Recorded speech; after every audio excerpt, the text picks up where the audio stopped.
김용현 전 국방부 장관 측이 내란 특검의 추가 기소에 반발해 효력을 정지해달라며 낸 이의 신청 등이 기각됐습니다.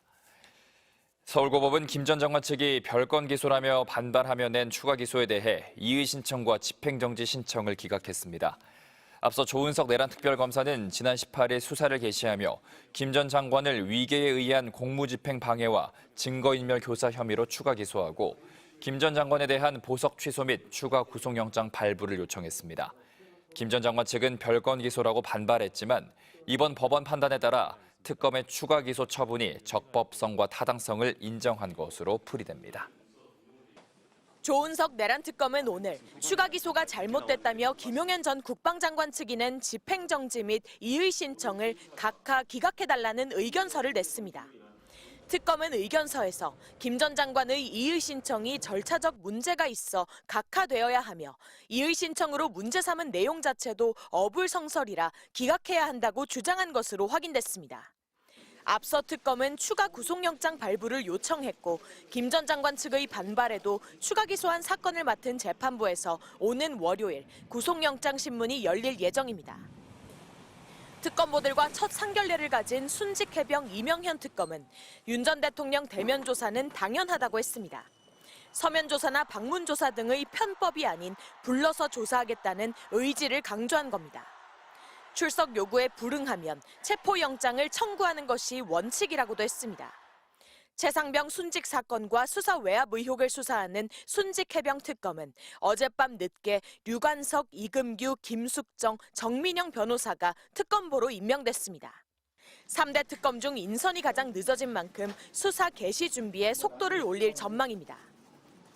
김건희 국정농단 특검 지휘부는 수사 개시 시점을 두고 고심 중입니다.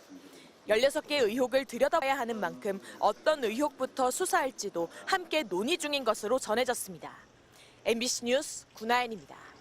서울중앙지법은 오늘 오전 내란특검이 김용현 전 국방장관을 추가로 기소한 사건을 형사합의 34부에 배당했습니다. 재판부는 오후에 곧바로 구속영장 발부를 가늠할 신문기일을 지정했습니다. 주말 직후인 다음 주 월요일 낮 2시 반, 윤석열 전 대통령 재판이 열리는 날이기도 합니다. 조은석 특검이 김 전 장관을 증거인멸 교사 및 공무집행 방해 혐의로 기소한 시점은 그제밤. 어제 법원은 사건의 중요성을 감안해 3명의 판사가 함께하는 합의부에서 재판을 진행하는 걸로 의견을 모았습니다. 그리고 전자추첨을 통해 오늘 형사합의 34부로 사건이 배당됐습니다. 그런데 김 전 장관이 내란 혐의로 이미 반년 가까이 재판을 받아온 곳은 지기현 재판장이 있는 형사합의 25부. 내란 특검이 앞서 보석 취소와 구속영장 발부를 요청한 곳도 이 재판부였습니다.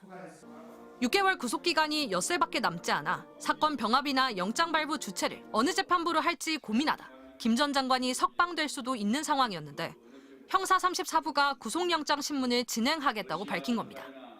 구속 연장 여부라는 시급한 문제를 먼저 판단하고 이후 사건 병합 등을 논의하려는 수순으로 보입니다.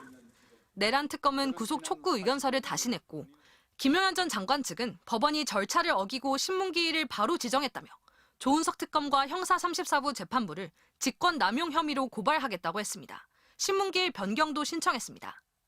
구속영장 신문은 비공개가 원칙이지만 내란특검법에 사건의 심리를 공개하도록 하고 있어 월요일에 예정대로 신문이 진행되면 재판정이 공개될 가능성도 있습니다. MBC 뉴스 유서영입니다.